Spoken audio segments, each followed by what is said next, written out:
Voz é meio, palavra é mensagem, sem a qual a voz fica sem sentido. O Grupo Imagem e Credibilidade e a Companhia da Voz se uniram para levar até você comunicação integrada, credibilidade da voz. Alexandre Jardim. Crises te preocupam? E a sua reputação? Como está? Eu tenho a solução. Rodolfo Lago. Você entende como as decisões são tomadas neste país? Te ajuda a escrever como os melhores jornalistas. Luiz Ximenes. Você já se ouviu gravado? Quer melhorar? Vem pra cá que eu te ajudo. Alexandre Mota. Sem saber qual caminho percorrer, te ajudo a estruturar sua empresa e seus projetos. Estevão Damásio. Use o poder do rádio e dos podcasts para passar a sua mensagem. Pode contar comigo. Profissionais da voz e da palavra em uma fábrica de podcasts, entrevistas, cursos, treinamentos e consultorias e conteúdos que irão contribuir na sua tomada de decisão. Soluções em comunicação. Credibilidade da Voz. Uma parceria dos grupos Imagem, Credibilidade e Companhia da Voz. Olá, começa agora o podcast semanal do Imagem e Credibilidade, com o Jornal de Brasília e também no portal R7, sempre levando a você semanalmente os principais fatos da capital federal, com muita análise, bastidores, enfim. A gente sempre tenta explicar o que muitas vezes é inexplicável, ou seja, a política gerada de Brasília. Eu e Rodolfo Lago hoje temos a honra, o prazer de receber a nossa colega Cristina Serra.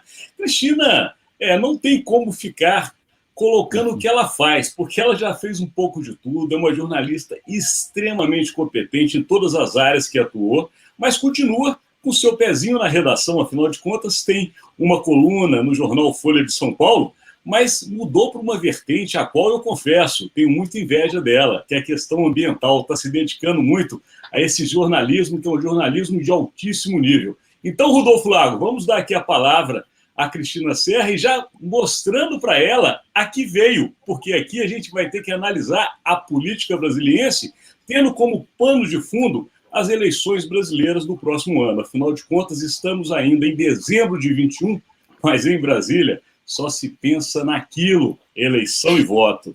Olá, Cristina, tudo bem? Seja bem-vinda a este conteúdo.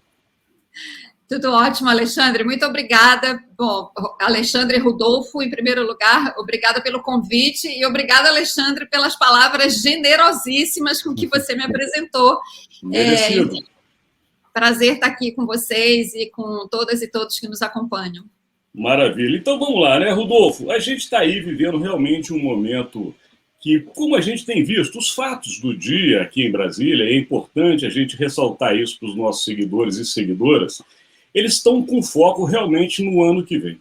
A PEC dos precatórios, que a gente discutiu, falou, analisou tanto nos últimos meses, vamos dizer assim, nos 2 últimos pelo menos, ela teve somente um foco, né? O chamado Auxílio Brasil, que agora, de fato, começou a ser pago, ainda não na sua abrangência total prometida, 17 milhões de pessoas, mas já atinge uma grande parte da população, que são 13 milhões, com o valor de 400. Hoje já no valor de 400, né? Hoje exatamente o que eu ia falar. Obrigado, Rodolfo. No valor de R$400. Portanto, esse programa nada mais é do que um grande programa eleitoral, né? Podia se chamar até a PEC da reeleição. Mas, de qualquer maneira, o presidente está trabalhando com as armas que tem. E os seus opositores, ou quem vai concorrer com ele, também da mesma maneira. Afinal de contas, não tem nenhum principiante na política. Então, a gente está precisando, Rodolfo, mostrar para o nosso seguidor um pouco desse cenário. E justamente eu acho que o ponto inicial para a gente começar é a pesquisa Quest, que você estava comentando antes, porque ela traz aí alguns sinais, algumas informações novas, que sempre a gente lembra ao seguidor e à seguidora, mostra o cenário atual. Pesquisa é um retrato de momento, mas de qualquer maneira sinaliza muito para frente. Está contigo, Rodolfo. Pois é, Alexandre, Cristina, um prazer enorme ter você aqui com a gente hoje. Minha amiga e companheira, colega de muita cobertura aí no... Prazer é meu.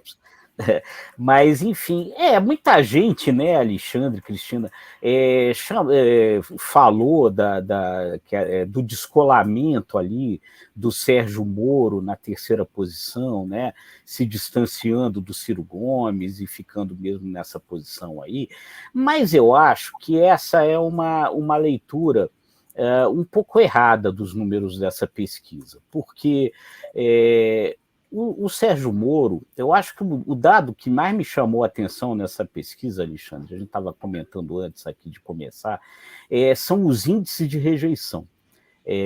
Muito altos da grande maioria dos candidatos que realmente se mostram competitivos de acordo com a pesquisa. O Bolsonaro é o campeão da rejeição, o presidente Jair Bolsonaro, com 64% de pessoas que dizem que não votam nele de jeito nenhum. Em seguida vem o Moro, com 61%.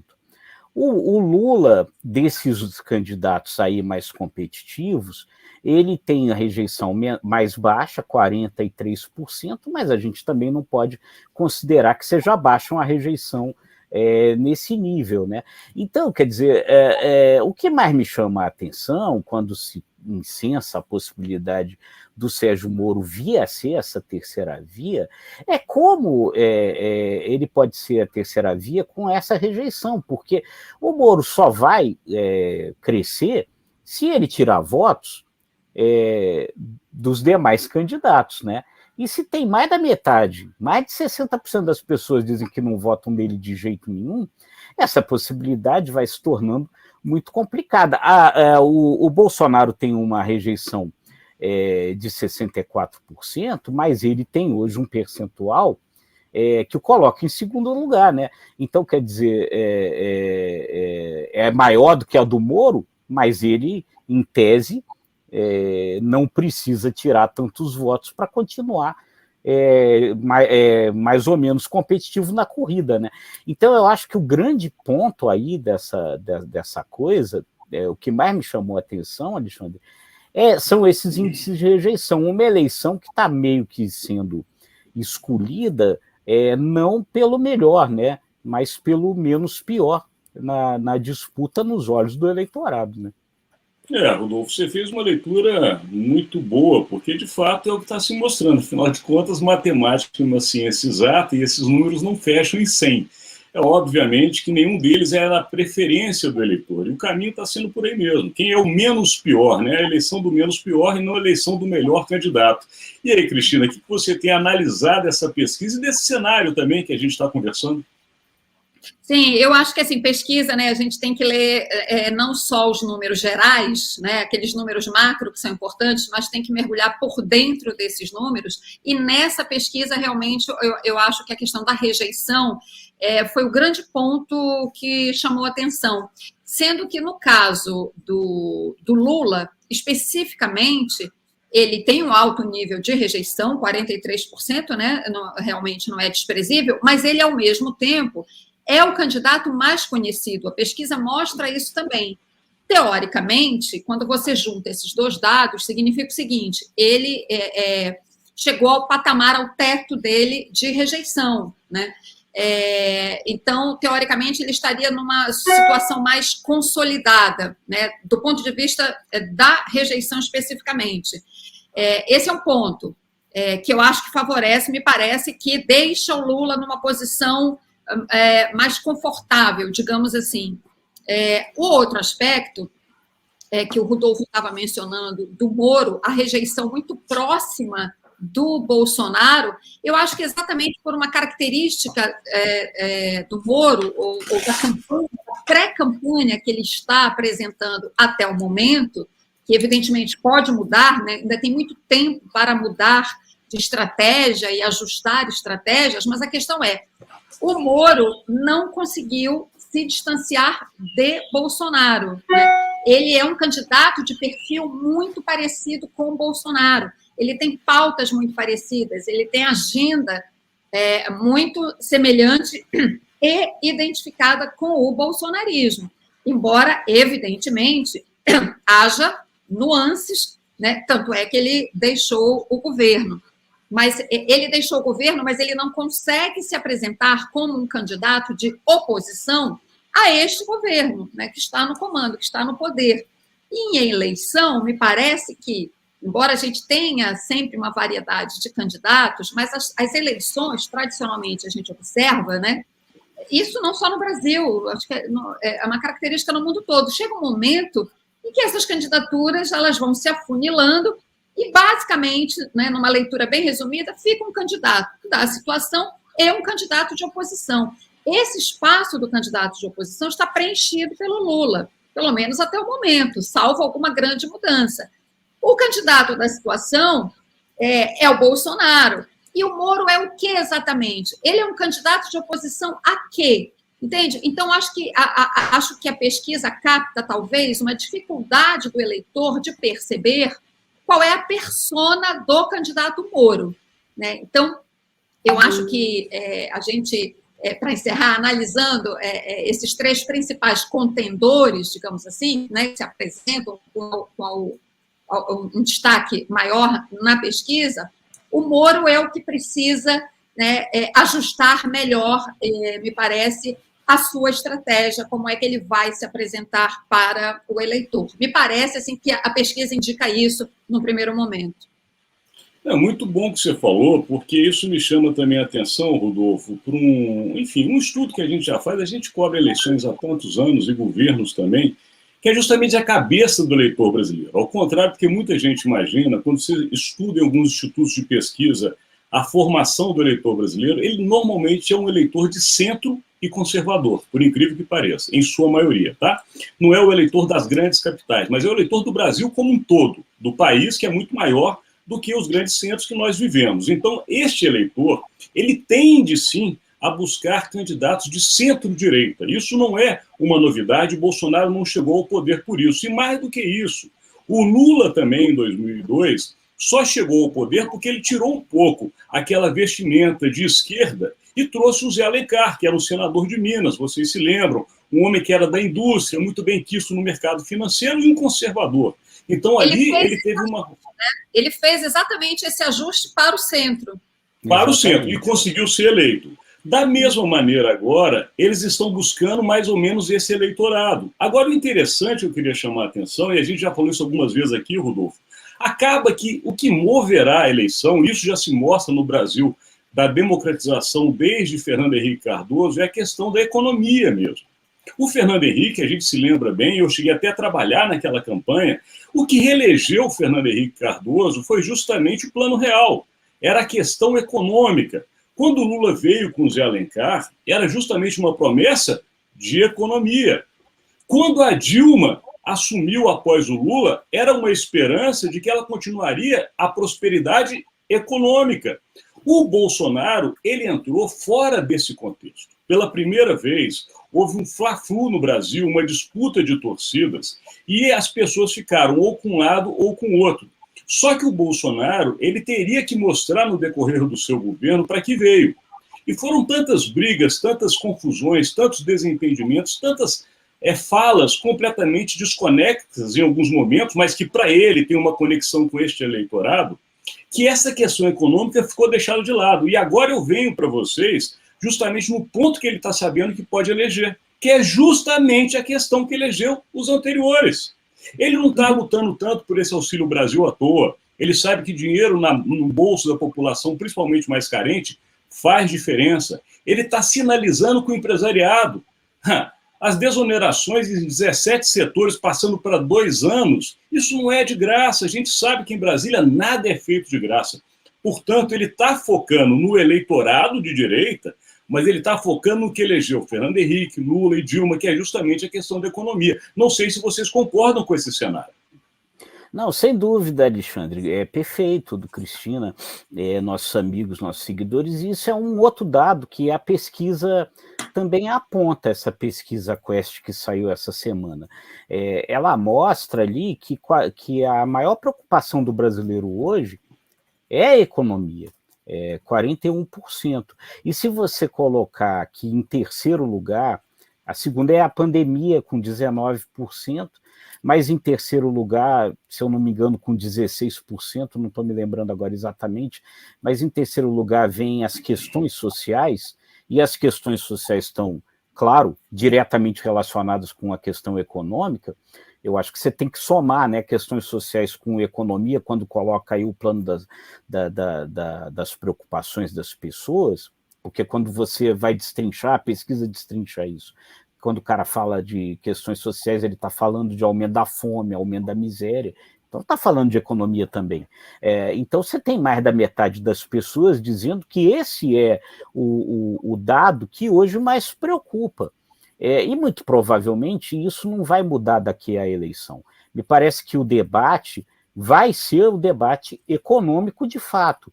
A questão é o debate econômico, que a pandemia entrando paralelo ao debate econômico, no sentido de você analisar até onde a pandemia impactou o cenário econômico, né? Porque aí você tem o argumento do Bolsonaro de um lado, eu queria que nada parasse, mas não me deixaram fazer isso, né? Se nada tivesse parado, eu teria mantido a economia, o argumento dele, enfim. E os outros dizendo, não, a economia, se você tivesse sido mais rigoroso com a pandemia, como foi, por exemplo, Portugal, né? Que parece que vai ter um crescimento agora de 8%, se eu não, notícia que saiu agora, enquanto a gente está aí brigando para não cair o crescimento, né? Então, o argumento contrário é, se você tivesse feito o que países fizeram de forma mais rigorosa no momento mais duro da pandemia, a gente não estava nessa situação. Esse, eu acho que vai ser o debate, né, da eleição de 2022. Né? Ele vai girar em torno da economia, com a pandemia em paralelo, do quanto que a pandemia impactou ou não nesse cenário. Né? Isso que você falou agora. Claro, não, à vontade, Cristina, justamente ia jogar a bola para você, mas já colocando um dado que a gente até conversou um pouco antes, a questão relacionada ao IPCA e a inflação, que não para de crescer, mas está contigo. Sim, não, exatamente, eu queria só pegar exatamente a bola que o Rodolfo deixou ali, quicando, porque eu acho que é justamente esse cenário, né, que vocês dois já traçaram, que cria exatamente uma dificuldade a mais para o Moro. Porque você, Alexandre, fez um retrospecto das últimas eleições e como a economia foi decisiva. E aí, em 2018, tem esse ponto fora da curva, muito em função, não só por isso, mas muito em função da agenda anticorrupção que estava no auge e que o Moro é o símbolo disso. Agora, não vai ser mais essa agenda preponderante. A eleição de 2022... em outro cenário, não é o mesmo de 2018, e o Moro se ampara muito nisso. Então, daí, inclusive, vejo aí mais uma dificuldade nessa estratégia dele, né, de se apresentar como esse combatente anticorrupção, inclusive porque ele foi considerado um juiz suspeito pelo Supremo Tribunal Federal, isso certamente vai ser explorado pelos adversários, obviamente. Então, ele tem um calcanhar de Aquiles aí, eu creio, bastante relevante, que cria dificuldades para ele. Enfim, mas voltando à questão econômica, que é o nosso ponto agora, de fato, aqui do nosso debate, a pesquisa, inclusive, né, Rodolfo, ela traz a questão fome, né, especificamente, sim, né, com um grande destaque. E é isso, né, gente? Basta a gente andar nas ruas. Aqui eu estou no Rio de Janeiro, eu ando nas ruas e vejo pessoas remexendo o lixo. Outro dia eu vi uma cena realmente assim, muito cortante, né? De quebrar, assim, deixa a gente quebrado, porque era uma mulher com uma criança, era mãe e filho, né? Uma criança remexendo uma lata de lixo na rua, para procurar alguma coisa para comer. Então, essa situação vai ser chave, eu acho, nesse cenário e cenário eleitoral, porque a situação é tão dramática nesse aspecto que ela não vai se resolver, mesmo com o Auxílio Brasil. Aí eu quero voltar no começo da nossa discussão econômica. O Auxílio Brasil, ele dá um fôlego, inclusive deve dar um fôlego para o Bolsonaro, e deve se refletir em pesquisas próximas aí. Mas é um fôlego curto, porque o valor do Auxílio Brasil já está deteriorado, né, desidratado pela inflação. Então, você junta esse cenário de alta de inflação. O Rodolfo falou aqui, é a maior desde 2003, a gente estava conversando nos bastidores. O acumulado dos 12 meses, Cristina, foi 10,74%, que é a maior desde 2003, quando foi 11,03%. O IPCA foi divulgado hoje, né? 0,93% no mês de novembro, que é também o maior desde 2015. Eu vou pedir só um parênteses aqui, já que você falou no hoje, seguidor e seguidora. Lembrando a vocês, hoje é sexta-feira, viu, seguidor? Hoje é dia 10 de dezembro. Nós gravamos esse conteúdo às sextas-feiras, mas você vai estar assistindo ou sábado ou domingo, somente para a gente colocar o cenário do hoje. É sexta-feira ainda. Contigo, Cristina. Sim. Mas, enfim, então, se você junta no mesmo pacote inflação alta, né, corrosão do poder de compra, fome, desemprego, alta de juros, como é que cenário de recuperação econômica é esse? Né? Não temos esse cenário, acho que ele ainda se agrava bastante, e isso será determinante, sim, eu considero que a economia será determinante, é o pano de fundo dessa eleição. E aí, tirando esse ponto fora da curva que a gente teve em 2018, a gente pode dizer, pode voltar aquele velho bordão daquele estrategista do Partido Democrata nos Estados Unidos, é economia estúpido. James Carville, que era assessor do Bill Clinton, exatamente. Mas eu vou provocar um pouco mais vocês aqui, porque a inteligência aqui hoje está muito presente, eu fico feliz a presença de Cristina. Nós aqui estamos ouvindo muitas coisas boas, né, Rodolfo? Que é o seguinte, com relação a esse raciocínio, o que eu vejo? O Lula tem um recall, como você, Cristina, lembrou um pouco antes, não só de ter sido presidente, mas foi um presidente que no período que ele exerceu a presidência da República, houve uma melhoria de ganhos significativa nas classes mais carentes. Esse recall também vai ser puxado nessa eleição no momento que você acabou de lembrar, uma triste cena de uma mãe com seu filho mexendo no lixo. Eles vão mostrar, isso não acontecia quando eu era presidente. Essa é um ponto. Já o Dória vai trazer a questão da estabilidade. Eu sou um administrador, eu sou um homem de mercado, eu conheço a economia, eu venho de um partido que tem responsabilidade, é o grande discurso, também economia.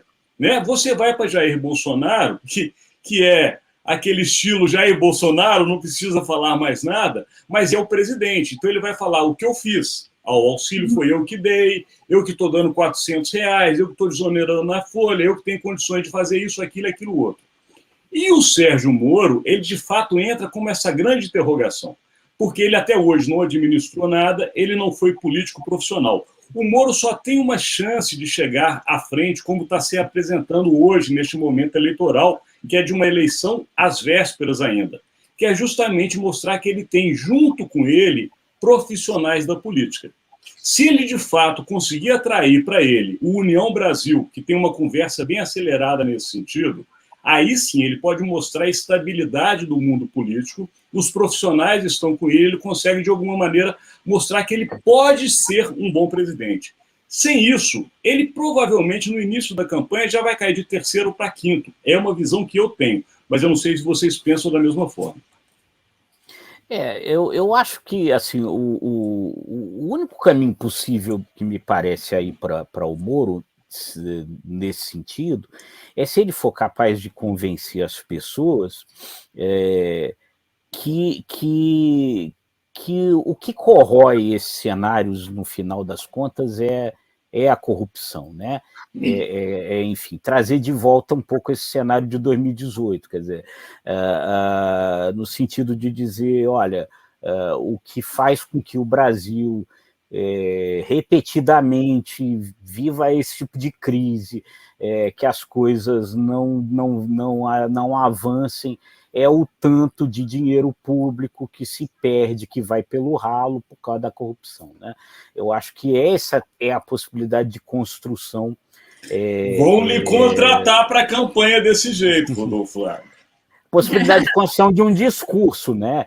Se cola, se não cola, enfim, a gente vai ter que ver, mas me parece a única possibilidade de discurso possível para ele fazer, né? Que foi um discurso que já colou, né? Colou em 2018. Mas eu vou aproveitar, tirando a brincadeira, mas lembrando de um outro fato que a gente também conversou aqui, e é uma das pautas que a gente vai tratar, que é justamente essa questão da democracia no mundo, né, Rodolfo Lago? Porque o mundo hoje, ele coloca em discussão a questão democrática, né? A gente viu aí alguns presidentes, sem citar nomes diretamente, mas que flertaram muito fortemente com regimes autocráticos ou ditaduras mesmo. Nós vivemos ainda um mundo de ditaduras, sejam de esquerda, sejam de direita. Mas o fato é que a democracia tem sido muito colocada à prova, né? E neste momento que nós estamos gravando, está acontecendo justamente uma reunião nos Estados Unidos, né, movida pelo presidente americano Joe Biden, justamente colocando a tese da democracia no mundo. E aí eu queria ouvir também Cristina, porque tem uma experiência também nesse cenário internacional, como que ela enxerga essas questões influenciando o Brasil, já que sabemos que a última eleição que levou Jair Bolsonaro ao poder também sofreu influências vindas dos nossos irmãos da América do Norte. Está contigo. Eu acho esse tema super importante, Alexandre, vou já falar dele, mas antes eu quero colocar só mais duas questõezinhas rápidas, ainda falando de candidatos aqui para a gente pensar, e eu vou falar do Dória, que você mencionou, porque muita gente fala, o Dória está com uma pontuação muito pequenininha, não vai sair do lugar, não vai encontrar espaço. Novamente, a gente está falando de um cenário ainda muito cedo, né? Muita coisa vai mudar, e tem um aspecto importante que certamente o Dória vai explorar muito bem, e ele tem como fazer isso porque ele mostrou na prática. É graças ao Dória que o governo federal se mexeu para comprar vacina. Quando o Dória botou na mesa a questão da Coronavac, eu vou fazer, marcou data, vai começar em janeiro, né, era meados de janeiro, ele agendou, vou começar a vacinação em São Paulo, ele fez o governo federal se mexer. Certamente o Dória é muito bem assessorado, ele vai saber explorar esse aspecto. Isso é muito importante num país que tem 620 mil pessoas mortas pela pandemia. Esse é um aspecto. O outro ainda, novamente, mais uma pitada sobre o Moro, que o Rodolfo estava falando da construção do discurso dele, eu acho que o Moro tem ainda mais uma dificuldade nesse aspecto, porque o discurso do Moro é da antipolítica, né? E a pandemia e todos os desmandos do governo Bolsonaro mostraram a importância de se fazer política. A política esteve em evidência no Congresso o tempo todo, está em evidência. Nós temos momentos muito importantes.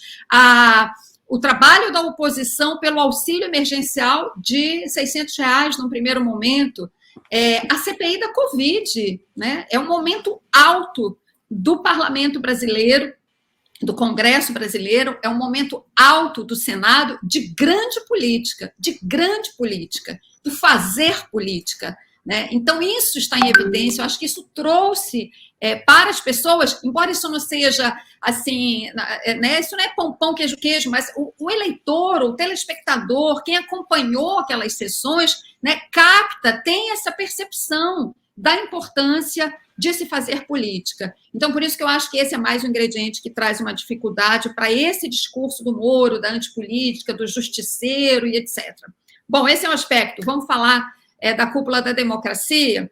Olha, a relação do Brasil com os Estados Unidos, morei lá durante 3 anos, é uma experiência muito rica, porque a gente vê como é que a gente está no centro do império, digamos assim, né? Então, a gente vê ali no dia a dia como é que as engrenagens funcionam. Eu morei lá na época do Bush, do George Bush, quando ele invadiu o Iraque. Então, uma época de muita tensão, logo após os atentados terroristas de 11 de setembro.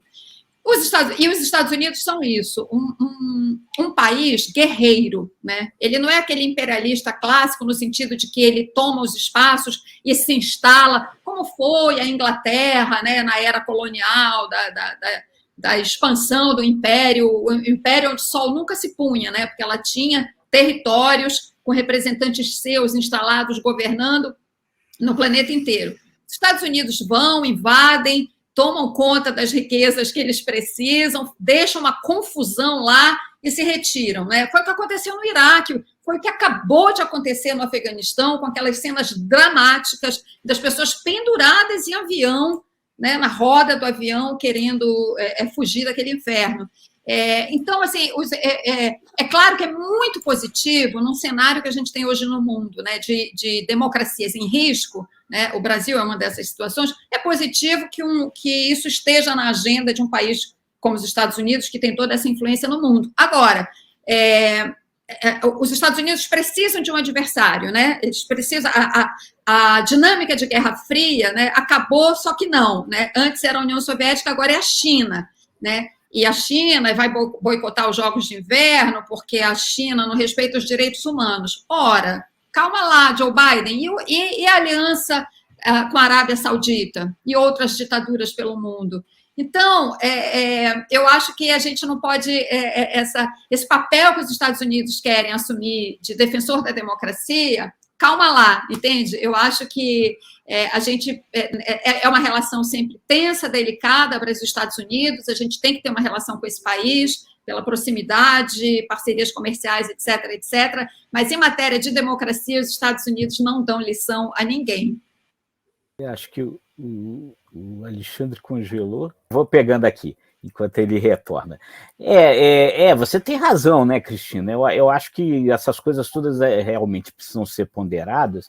Agora, sem dúvida nenhuma, é uma coisa para a gente observar, né, e que tem a sua importância aí, porque, na verdade, sempre os Estados Unidos se colocam aí meio como xerifes do mundo, né? Então tomam ali essa posição ali, que é questionável sem dúvida nenhuma, de que eles podem determinar os rumos do planeta, mas de qualquer modo não deixa de ser interessante que os Estados Unidos se posicionem nesse momento assim para defender a democracia, né? Porque, na verdade, a verdade é que a democracia ficou fortemente em risco mesmo nos Estados Unidos durante a era Trump, né? O Joe Biden ressurge aí, parece que talvez porque tenha caído a ficha dos americanos de que realmente a coisa ali estava correndo sério risco, né? Eu por acaso estou lendo nesse momento agora Como as Democracias Morrem, né? Um livro que, na verdade, é um manual de voo para esses tempos turbulentos que a gente está vivendo, né? Porque ali tudo é muito explicado, né, Cristina? E aí ele mostra realmente como ali o Trump fez determinadas coisas que hoje a gente claramente percebe aqui o Bolsonaro replicando, né? E como isso colocou em risco a democracia lá. Então por exemplo, ele o tempo inteiro fazia lá aquele discurso questionando o sistema eleitoral americano, né? E sem entrar aqui no mérito se é bom, se é ruim o sistema eleitoral americano, a verdade é que o resultado disso é que chegou, num determinado momento, o livro cita, em 2016, uma pesquisa mostrava que 81% dos eleitores republicanos dizia que achava que tinha algum tipo de fraude na eleição. Quer dizer, você vai minando, né? Você corrói, porque nada é mais importante dentro do processo democrático do que o processo eleitoral. Aí, se você duvida do processo eleitoral, você duvida da democracia, né? Que é muito que o Bolsonaro busca fazer aqui, né? Fez isso de forma muito aguda até o 7 de setembro, as instituições se colocaram aqui, os freios e contrapesos se colocaram, ele deu uma recuada ali com aquela carta lá psicografada pelo Michel Temer, né? Mas a gente sabe que isso pode retornar em qualquer momento, né? Enfim, isso aí só foi colocado na geladeira, mas pode voltar em qualquer momento, né? E isso daí, né? O que o Biden falou ali na abertura da cúpula ontem, que ele disse que o planeta, na avaliação dele, passa por um momento de inflexão. Quer dizer, as democracias, de um modo geral, elas estão em risco, né? E a gente olha, né, só para completar, que o mundo a história tem essa coisa dessas ondas, né? Se você pegar ali se você pegar ali na primeira metade do século passado, quando o Hitler apareceu na Alemanha, Apareceu o Mussolini na Itália, o Franco na Espanha, Getúlio Vargas no Brasil, Stalin na União Soviética, né?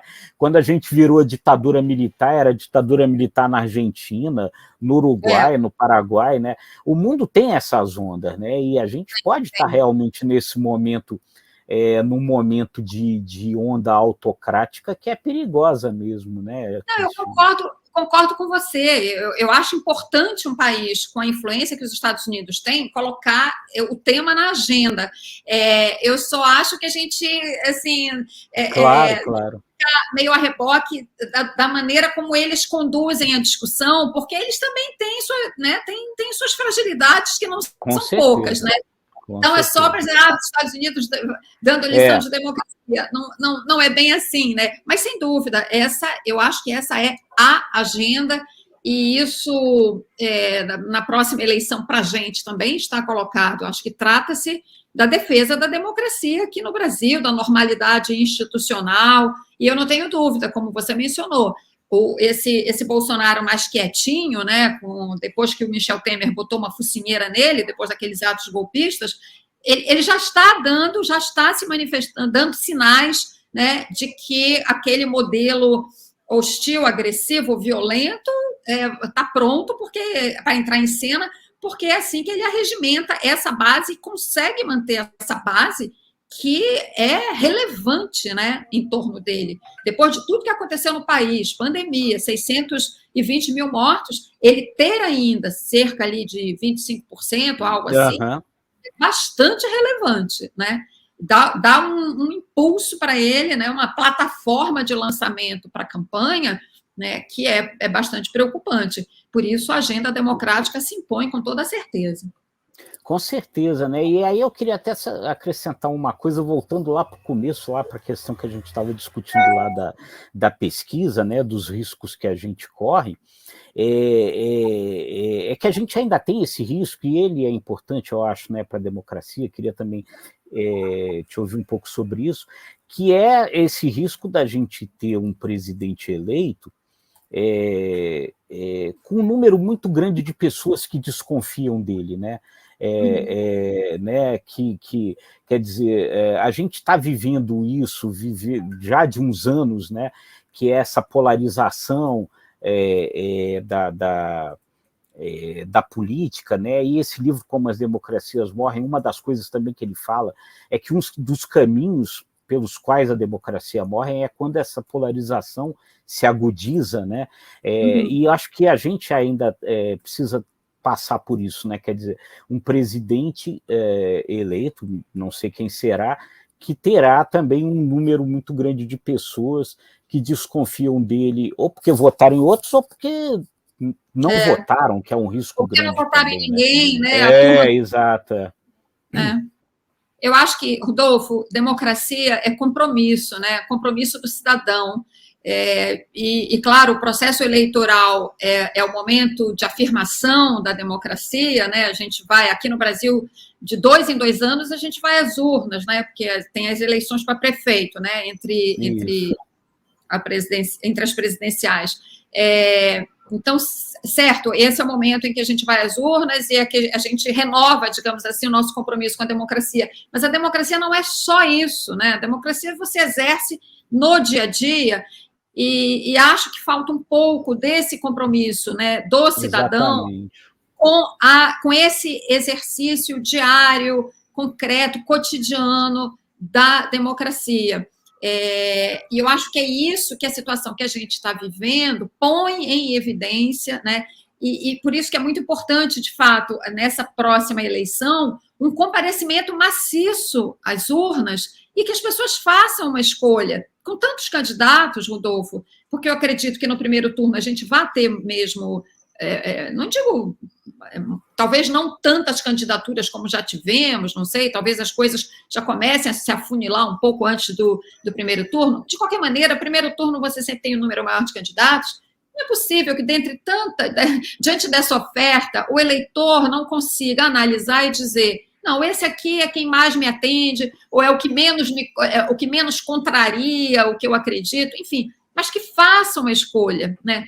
Porque é isso que legitima a democracia, são as escolhas claro. temos, né? Com certeza. Então, acho que esse é um aspecto importante dessa eleição, diante, inclusive, da eleição de 2018, que foi a da antipolítica. Agora está no momento da gente retomar a importância da política. É a eleição da política, né? Então, vamos fazer política.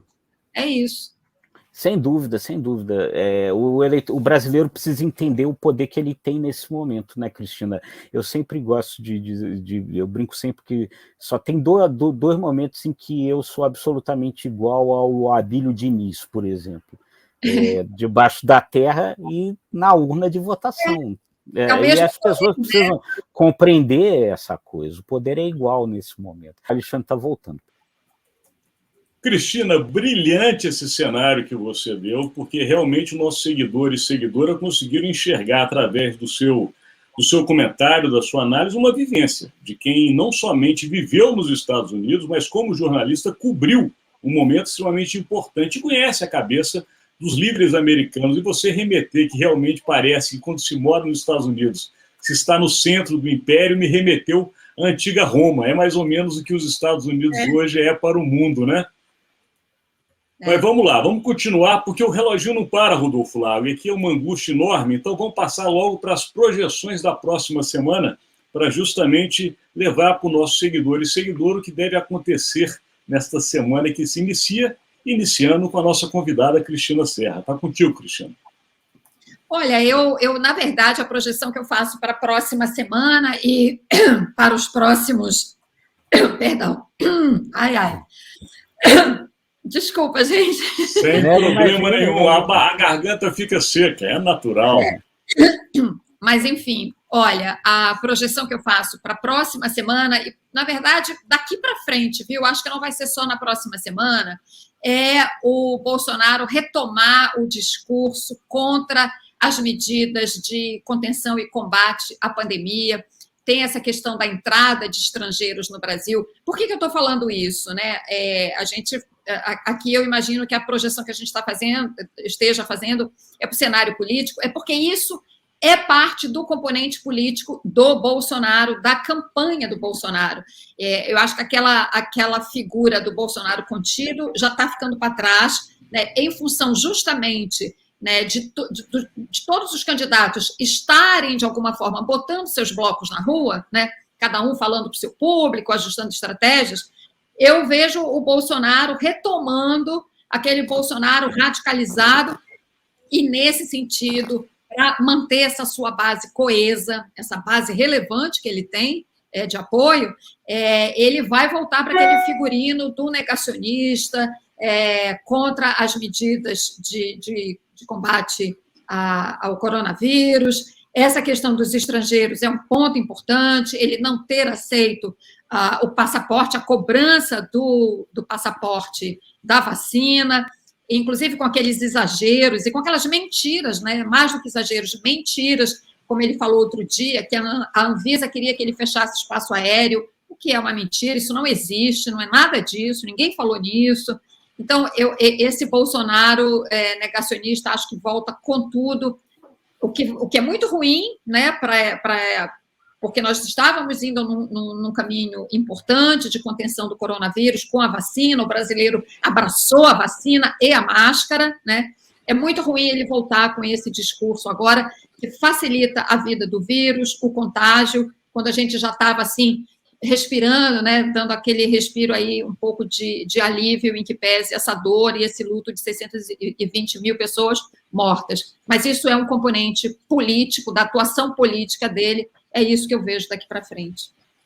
Perfeito. Então, da projeção de Cristina Serra, a projeção de Rodolfo Lago. Está contigo.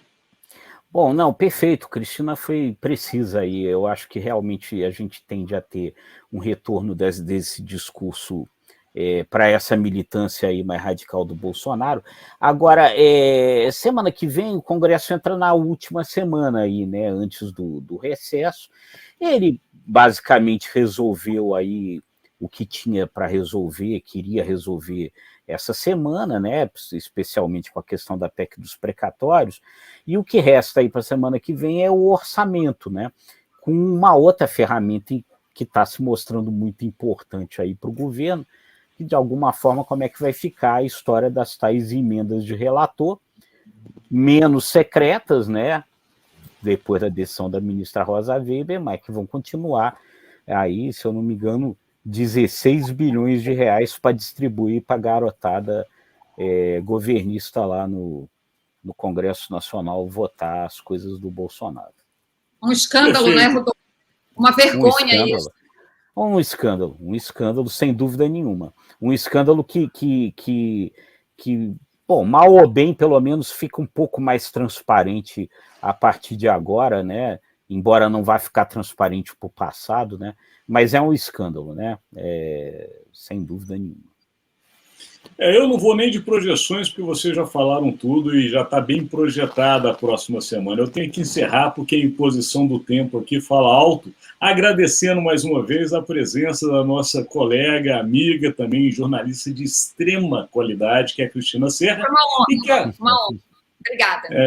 E que agora anda ali pela aquela região de Casimiro de Abreu, né? Tá ali feliz da vida, vendo o sol nascer muito mais bonito do que nós. Rodolfo Lago, nós vamos encerrar isso aqui, mas lembrando ao nosso seguidor que este conteúdo está sempre disponível no imagemcredibilidade.com, no jornaldebrasilia.com.br, no nosso canal no YouTube, que é o ICTV, e também no portal R7. Agradecendo a tua presença, seguidor e seguidora. E lembrando, durante a semana temos o JBR News, com análises diárias, eu e Rodolfo Lago, alternadamente, e sempre levando a você um pouco do que acontece nesta capital efervescente do poder.